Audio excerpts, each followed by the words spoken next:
वागई महाराणी, तुझ्याकडे बघून तर असं वाटत आहे जणू सगळ्या जगाचं ओझं तू एकटीनेच उचललं आहेस.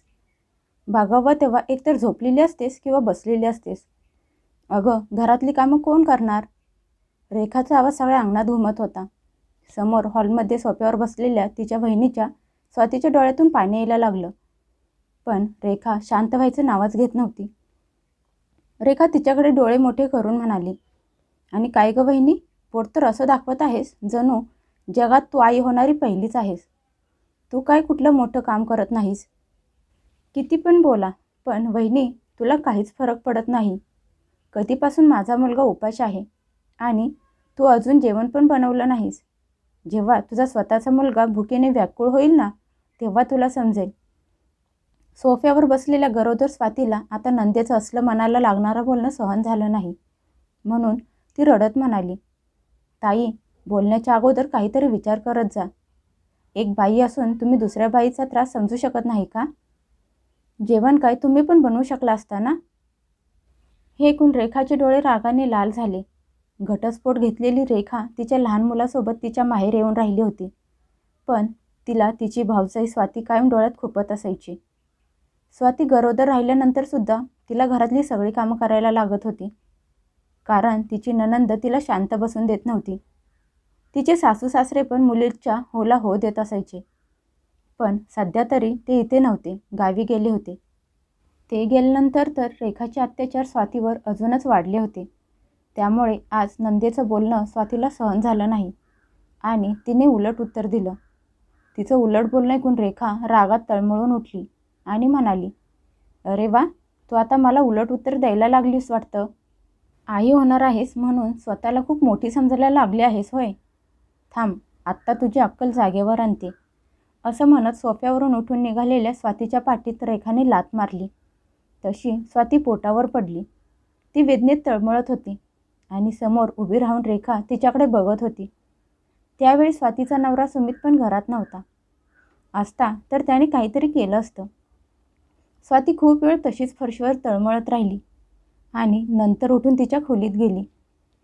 ती उठून गेल्यानंतर मग अचानक रेखा भावाला फोन लावून म्हणाली, अरे दादा, वहिनी पाय घसरून पडले आहे. मी आत्ता बाहेरून आले तेव्हा बघितलं. तिच्या आवाजात खोटी काळजी होती. हे ऐकून सुमित म्हणाला, ठीक आहे ताई, मी लगेच येतो. हे ऐकून रेखा म्हणाली, अरे तू यायची गरज नाही. काही जास्त झालं नाही. तू फक्त एखादं औषधाचं नाव सांग, मी जाऊन घेऊन येते. तू काळजी करू नकोस, मी सगळं सांभाळून घेते. तू तसाही कामात अडकलेला असशील ना. सुमित म्हणाला, ठीक आहे ताई, मी तुला औषधाचं नाव पाठवतो. स्वातीची काळजी घे. खरं तर सुमित स्वतः एक डॉक्टर होता. त्यामुळे त्याने औषधाचं नाव मेसेज करून पाठवलं. रात्री तो घरी आला आणि सरळ खोलीत गेला. तो स्वातीला म्हणाला, कशी आहेस? कुठं त्रास तर होत नाही ना? आणि तू कशी काय पडलीस? जरा चालताना सांभाळून चालत जा. नवऱ्याचं बोलणं ऐकून स्वाती हैराण झाली आणि म्हणाली, अच्छा, म्हणजे तुम्हाला असं वाटतंय की मी स्वतः पडले आणि हे सगळं तुम्हाला कुणी सांगितलं? सुमित म्हणाला, अगं, मला ताईने सांगितलं. अजून कोण सांगणार? घरात कॅमेरा तर लावलेला नाही की मी फोनवर बघेन. स्वातीचे डोळे भरून आले. ती म्हणाली, तुमची बहीण जे सांगेल त्यावर तुम्ही डोळे बंद करून लगेच विश्वास ठेवता. मग ते खोटं का असेना? हे ऐकून सुमितच्या कपाळावर काठ्या पडल्या. तो म्हणाला, त्यात खोटं काय आहे? ताई का माझ्याशी खोटं बोलेल? स्वाती रागात म्हणाली, कारण त्यांनी मला लाथ मारली होती. आमचं भांडण झालं होतं. जर माझ्या बाळाला काही झालं असतं तर? आता तर मला त्यांची भीती वाटायला लागली आहे. हे सगळं समजल्यावर तुम्ही काही करणार आहात की फक्त बघत बसणार आहात? सुमित तिच्याकडे बघत बसला आणि म्हणाला, स्वाती, आरोप करण्याची पण काहीतरी सीमा असते.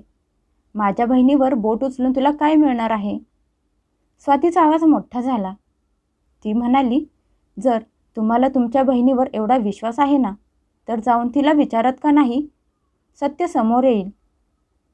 बायकोचं बोलणं ऐकून सुमित रागात खोलीतून बाहेर रेखाच्या खोलीत गेला आणि म्हणाला, रेखा, तू सांग, स्वाती घसरून पडली होती की अजून दुसरं काही झालं होतं? सुमितचा कडक आवाज ऐकून रेखाच्या चेहऱ्याचा रंग उडाला. तिला वाटलंच नव्हतं की तिचा भाऊ तिला येऊन प्रश्न विचारेल. ती तिची भीती लपवत भावाकडे बघून रागात म्हणाली, सुमित, तू वेडा झाला आहेस का? मी काय करणार आहे तिच्यासोबत? तिने भरले ना माझ्या विरोधात तुझे कान? सुमित बघतच राहिला. रेखा अचानक रडायला लागली आणि म्हणाली, अरे देवा, माझं नशीबच फुटकं आहे. म्हणून तर मला सारखी शिक्षा मिळत आहे. मला माहीत आहे मी माझ्या भावजाईच्या डोळ्यात खुपत आहे. तिची तर अशीच इच्छा आहे की मी हे घर सोडून निघून जावं. सुमित, तुला पण माझं ओझं वाटत असेल तर तसं सांग, मी निघून जाईन. पण एवढा घाण वाईट आरोप माझ्यावर लावू नकोस. ती माझी पण कोणीतरी लागते. मी का तिला नुकसान पोहोचवू? असं म्हणत ती खोटं खोटं रडायचं नाटक करायला लागली. स्वाती दारात उभी राहून सगळं बघत होती. तिला माहीत होतं की हे सगळं नाटक चालू आहे. पण सुमितच्या डोळ्यावर बहिणीच्या आंधळ्या प्रेमाची पट्टी बांधली होती. तो खोलीत येऊन उलट बायकोवर ओरडायला लागला आणि म्हणाला, तुझी हिंमत कशी झाली ताईवर खोटे आरोप करायची? हे घर तिचं पण आहे. जर या घरातून कोणी बाहेर जाणार असेल तर ती तू असशील. असं म्हणत त्याने स्वातीला घरातून बाहेर धक्का दिला. तशी स्वाती पडता पडता वाचली. ते बघून स्वातीला तिच्या डोळ्यांवर विश्वासच बसत नव्हता. ती म्हणाली, अहो माझा ऐका तरी, मी खोटं बोलत नाही. पण सुमितने दार आतून बंद करून घेतले. रागात आंधळा सुमित खोलीत निघून गेला. बाजूच्या काकांनी स्वातीला बेशुद्ध पडलेली बघून दारावरची बेल वाजवली. दार उघडलं तर दारात स्वाती बेशुद्ध पडली होती. तिला बघून सुमित घाबरला, पण नंतर स्वतःला कठोर केलं, जणू त्याला काहीच माहीत नाही. तो तिला उचलून खोलीत घेऊन आला. काही न बोलता जेवला आणि झोपला. मध्यरात्री स्वाती वेदनेत तळमळत होती. तिचा आवाज पूर्ण खोलीत घुमत होता. पण सुमित तोंड फिरवून झोपला. पण नंतर तिला जास्त त्रास झालेला बघून तिला घेऊन दवाखान्यात गेला. डॉक्टरांनी तपासल्यानंतर डॉक्टर सुमितला म्हणाले, तुमच्या बायकोचं बाळ पोटातच मेलं आहे. हे ऐकता सुमितचा चेहरा पांढरा पडला. त्याला टेन्शनमध्ये बघून ते डॉक्टर त्याला बाजूला घेऊन गेले आणि म्हणाले, सुमित, तुम्ही स्वतः डॉक्टर आहात. तुम्हाला समजू शकतं. लगेच ऑपरेशन करायला लागणार आहे. पण पुढे जाऊन पुन्हा त्यांची आई होण्याची शक्यता खूप कमी आहे. आता या धक्क्यातून तुम्हालाच त्यांना सांभाळायला लागणार आहे. डोळ्यात पाणी घेऊन सुमित मान खाली घालून सगळं ऐकत राहिला. त्याने त्याच्या आईवडिलांना फोन करून गावावरून बोलावून घेतलं. रेखा म्हणाली, अरे सुमित, तू आईबाबांना कशाला त्रास देतोस? तरी पण तिचं बोलणं न ऐकता त्याने आईवडिलांना बोलावून घेतलं. दुसऱ्या दिवशी स्वाती दवाखान्यातून घरी परत आली. तिला रडताना बघून सुमित म्हणाला, आता कशाला रडत आहेस? सुमितला या सगळ्या स्वातीची चूक वाटत होती. स्वाती त्याच्याकडे बघत म्हणाली, माझं बाळ गेलं आहे, मग मी काही रडायचं पण नाही का? सुमित चिडून म्हणाला, बाळ फक्त तुझ्या एकटीचं होतं का? आपलं होतं. पण जर तू त्याला नीट सांभाळू शकली नाहीस तर मग आता रडून तरी काय फायदा? नवऱ्याचं बोलणं ऐकून स्वाती रागात म्हणाली, काय बोलत आहात तुम्ही? मला बेजबाबदार बोलत आहात? सुमित ओरडत म्हणाला, हो, जर तू आपल्या बाळाची काळजी घेतली असतीस तर आज ते जिवंत असतं. स्वाती पण मोठ्या आवाजात म्हणाली, ही माझी चूक नाही तर तुमच्या बहिणीवर तुमचा असलेल्या अंधविश्वासाची शिक्षा आहे. सुमित रागात म्हणाला, खबरदार तू मध्ये ताईचं नाव घेतलंस तर. मी स्वतः डॉक्टर आहे. मला सगळं समजतं. परत अशी वागलीस तर घरातून हाकलून देईन. नवऱ्याचं बोलणं ऐकून स्वाती शांत झाली, पण डोळ्यातून पाणी येत होतं. तेवढ्यात रेखाचा आवाज आला, अरे सुमित, ही जेवण कधी बनवणार आहे? आई बाबा यायची वेळ झाली आहे. माझा मुलगा पण उपाशी आहे. कधीपर्यंत आराम करणार आहे महाराणी? सुमित स्वातीला म्हणाला, तुला ऐकायला येत नाही का? सगळ्यांना भूक लागली आहे. अजून किती नाटक करणार आहेस? स्वातीच्या अंगात अजून पण अवसान नव्हतं. पण घरातून बाहेर काढण्याच्या धमकीमुळे ती उठली. तेवढ्यात तिचे सासू सासरे घरी आले. पण तिच्या सासूने एकदाही तिची विचारपूस केली नाही. रेखा तिच्या आईला म्हणाली, आई, ही सगळी चूक तिची स्वतःची आहे, त्यामुळे असं झालं. तिची सासू कपाळावर हात मारत म्हणाली, माझ्या घराच्या वारसाला गिळून बसलीस. अगं, आम्ही एवढा प्रवास करून आलो आहे, जोरात भूक लागली आहे आणि या महाराणीने अजून जेवण पण बनवलं नाही. अगं, 2 दिवस आराम करणं खूप असतं. ती शेवटी नाईलाजाने किचनमध्ये आली. ती मनातल्या मनात विचार करत होती, जर कुणाला माझ्या दुःखाशी काहीच देणं घेणं नाही तर मग गावावरून याची काय गरज होती. या घरात कुणाकडून कसलीच अपेक्षा ठेवू शकत नाही.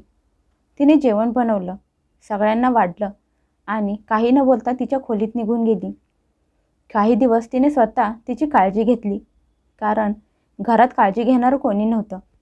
पण स्वातीने मनात ठरवलं होतं की काहीही करून तिच्या नंदेचं खरं रूप ती तिच्या घरातल्या लोकांच्या समोर आणणार. पण जशी स्वाती ठीक व्हायला लागली तशी रेखा तिच्यावर जळायला लागली, कारण रेखाची फक्त एकच इच्छा होती की काहीही करून स्वातीला घरातून हाकलून द्यायचं. एक दिवस स्वाती किचनमधून तिच्या खोलीत आली तर दार अर्ध उघडं होतं आणि तिची नणंद तिच्या कपाटाजवळ उभी होती. अचानक स्वातीला बघून ती दचकली आणि तिच्या हातातून सोन्याचं ब्रेसलेट खाली पडलं. ते बघून स्वाती चक्रावली. ती म्हणाली, ताई, तुम्हाला हे कुठं सापडलं? मी हे कधीपासून शोधत होते. रेखा कठोर आवाजात म्हणाली, स्वाती, निष्काळजीपणाची पण सीमा असते. मला हे बाहेर अंगणात सापडलं. बरं झालं मला सापडलं, नाहीतर कुणीतरी उचललं असतं. हे ऐकून स्वाती भडकली आणि म्हणाली, ताई, तुम्ही एवढं खोटं का बोलत आहात? हे ब्रेसलेट मी कितीतरी महिने झालं घातलंच नव्हतं. मग हे बाहेर कसं पडू शकतं? रेखा ओरडत म्हणाली, अरे वा, आता तू माझ्यावर चोरी केल्याचा आरोप पण करणार आहेस वाटतं.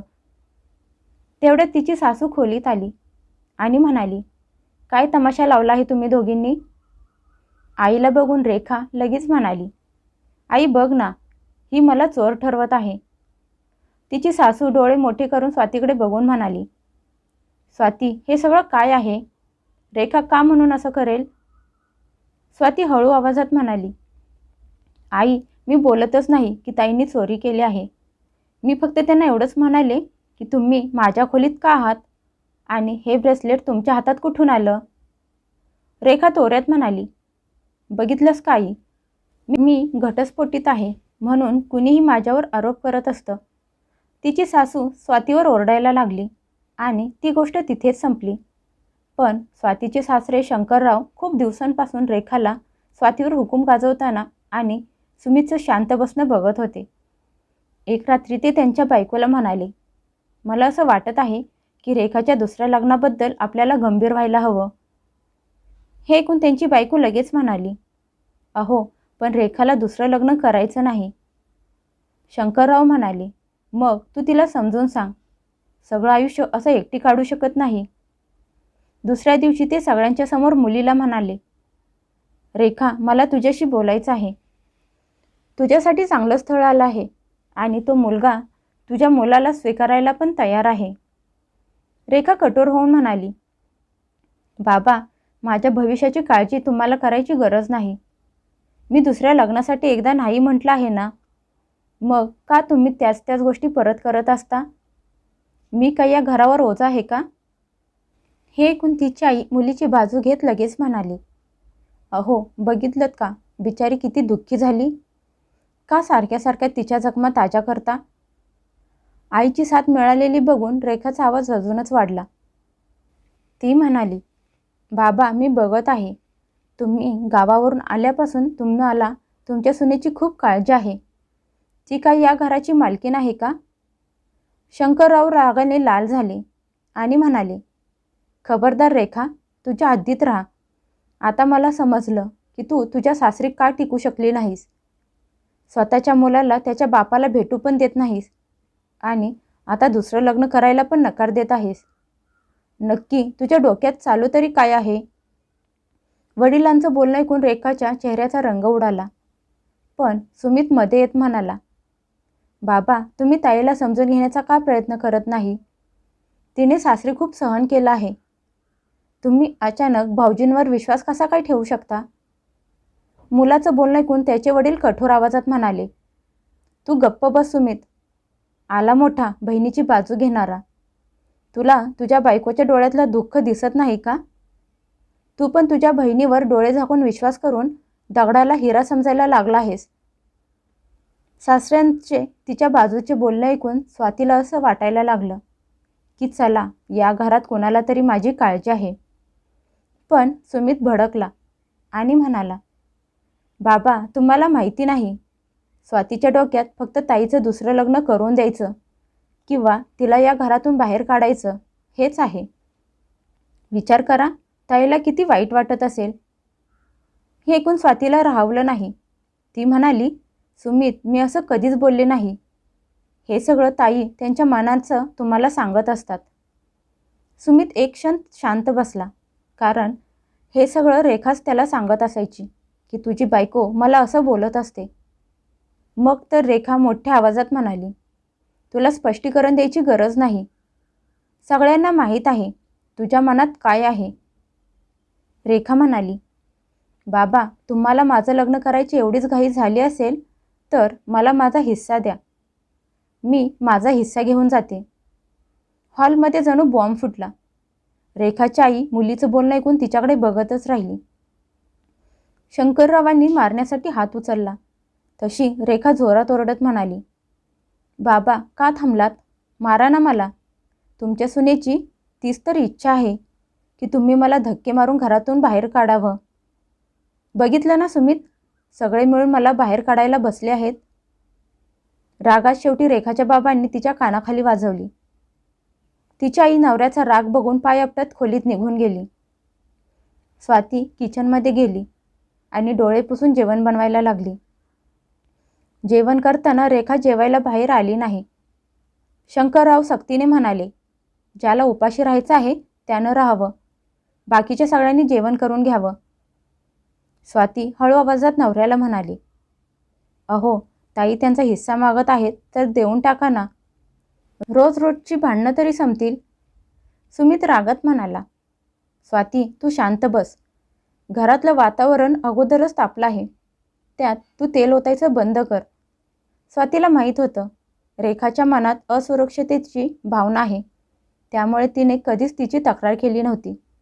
पण सुमितला तिची प्रत्येक गोष्ट कट कारस्थान वाटत असायची. इकडे रेखा बडबडत म्हणाली, मी माझा हक्क घेतल्याशिवाय शांत बसणार नाही. 2-3 दिवस घरात शांतता होती. रेखा घरात कुणाशी बोलत नव्हती आणि नाही तिच्या मुलाला कुणाशी बोलून देत नव्हती. एक दिवस रेखा तिच्या बाबांना म्हणाली, बाबा मला तुमच्याशी बोलायचं आहे. मला जे जे काही हवं आहे ते मी या कागदात लिहिलं आहे. तुम्ही फक्त यावर सही करा. जर तुम्ही प्रेमाने देत नसाल तर मी कायद्याने घेते. शंकररावांना खूप राग आला. रागात त्यांनी तो कागद फाडून टाकला आणि म्हणाले, रेखा तुला लाज वाटत नाही का असं वागताना? रेखा रागात म्हणाली, बाबा मला माझा हक्क हवा आहे. तिचे बाबा म्हणाले, आता मला समजलं. जेव्हापासून गावावरून परत आलो आहे तेव्हापासून स्वातीच्या चेहऱ्यावरचा उदासपणा का गेला नाही. तिने तिचं बाळ गमावलं, पण तुझ्या डोळ्यात एक पाण्याचा थेंब पण आला नाही ना. तिच्याबद्दल तुला सहानुभूती वाटली. अशा अवस्थेत पण तू तिच्याकडून जबरदस्ती काम करून घेत होतीस आणि तिचं बाळ जाण्यामागे पण तूच कारणीभूत आहेस. स्वतःचं घर वाचवू शकली नाहीस आणि आता भावाचं घर तोडायला निघाली आहेस. वडिलांचं बोलणं ऐकून रेखा रागाने लाल झाली. तिने स्वातीच्या जोरात कानाखाली वाजवली आणि म्हणाली, हे सगळं हिच्यामुळे माझ्यासोबत होत आहे. रेखाने स्वातीला मारलेली बघून घरातले सगळे सुन्न झाले. तिची आई आणि भाऊ तिच्याकडे हैराण होऊन बघायला लागले. त्यांना त्यांच्या डोळ्यावर विश्वासच बसत नव्हता. रेखा म्हणाली, मी माझा हिस्सा घेतल्याशिवाय या घरातून जाणार नाही. तुम्ही लवकर सही करा. एका कोपऱ्यात तिचा मुलगा रडत होता, पण तिला फक्त वाटणीची पडली होती. स्वाती म्हणाली, बाबा त्या कागदांवर सही करा आणि त्यांचं लालच पूर्ण करा. हे ऐकून रेखा रागात म्हणाली, तू आहेस तरी कोण मला हिस्सा देणारी? जे माझं आहे ते मी माझ्या बापाकडून घेईन. रेखा स्वातीच्या समोर येऊन उभी राहिली आणि म्हणाली, त्या दिवशी मी तुला लाथ मारली होती, आठवतंय का तुला? आज तुझा जीवच घेते. मग बघते परत कशी आई होतेस ते. आणि ही सगळी संपत्ती तुला तुझ्या नावावर करून घ्यायची आहे ना? असं म्हणत तिने स्वातीचा हात मुरगळला आणि तिचे केस ओढले. हे बघून सुमितच्या चेहऱ्याचा रंग उडाला. त्याने रेखाला मागं ओढलं आणि स्वातीला तिच्या तावडीतून सोडवलं. आता घरात रेखाचे शब्द घुमत होते. त्या दिवशी मी तुझ्या पोटावर लाथ मारली होती.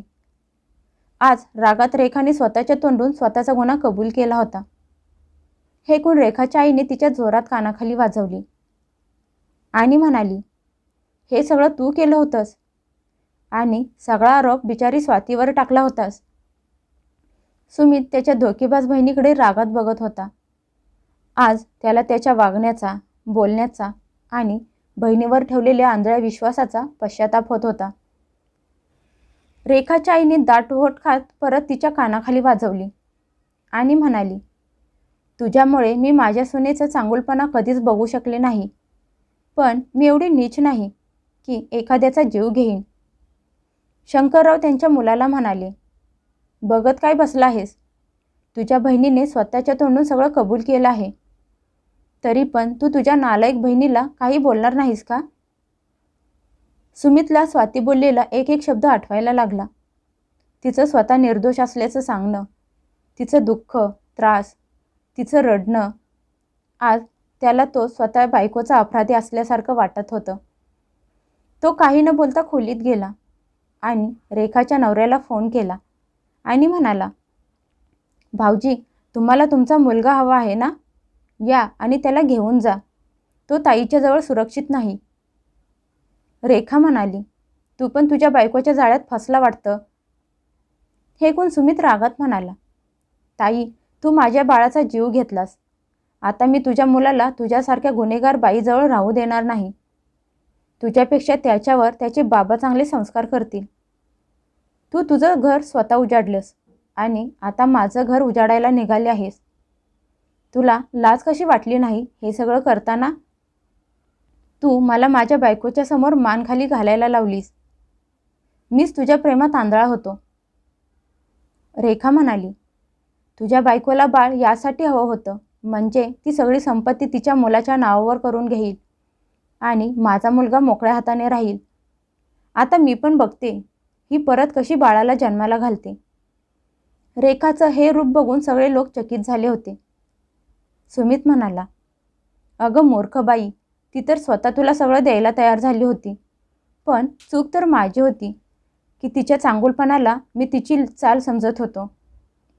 तिचे बाबा म्हणाले, तुझ्यापेक्षा माझी सून चांगली आहे. तू तिच्या बाळाला मारलं असून पण ती तुझ्या मुलावर प्रेम करते आणि तू स्वतःच्या रक्ताची, नात्यांची दुश्मन होऊन बसलीस. तिची आई म्हणाली, रेखा, तू गरोदर असतीस आणि तुझ्या नंदेने तुला लाथ मारली असती आणि तू परत कधीच आई होऊ शकली नसतीस, तेव्हा तुला समजलं असतं की दुःख काय असतं. हे शब्द रेखाच्या मनात खोलवर रुतले. तिला तिच्या चुकीची जाणीव झाली. ती रडायला लागली. तिने रडत स्वातीची माफी मागितली. सुमितने पण स्वातीची माफी मागितली. स्वातीने मोठ्या मनाने सगळ्यांना माफ केलं.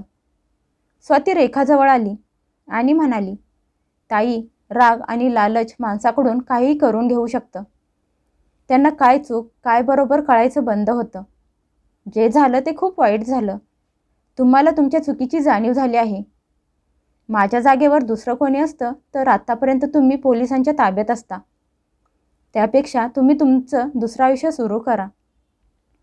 रेखाने रडत परत तिची हात जोडून माफी मागितली आणि म्हणाली, वहिनी, झालंच तर मला माफ कर. शंकरराव मध्येच म्हणाले, काही कर्म असे असतात त्याची माफी कधीच मिळत नाही. तू तुझ्या स्वार्थीपणात सगळं गमावून बसलीस. जर तुला अक्कल आली असेल तर तुझ्या पहिल्या नवऱ्यासोबत घरी परत जा. घटस्फोट होऊन पण ते तुला त्यांच्यासोबत घेऊन जायला तयार आहेत. पण आता या घरात तुला जागा नाही. सुमित स्वातीच्या नजरेला नजर देऊ शकत नव्हता. फक्त एवढंच म्हणाला, त्यावेळी मी तुझं ऐकलं असतं तर कदाचित. असं बोलून तो थांबला. दुसऱ्या दिवशी रेखा तिच्या नवऱ्याच्या सोबत परत गेली. सगळं नीट तर झालं होतं, पण स्वातीने तिच्या नंदेमुळे आयुष्यातली सगळ्यात महत्त्वाची गोष्ट कायमची गमावली होती. सुमितला आज त्याच्या चुकीची जाणीव झाली होती. तो पण हात जोडून तिची माफी मागत म्हणाला, स्वाती, आयुष्यात मी परत तुझ्यावर कधीच अविश्वास दाखवणार नाही. तुला जगातले सगळे सुख देईन, तुझी काळजी घेईन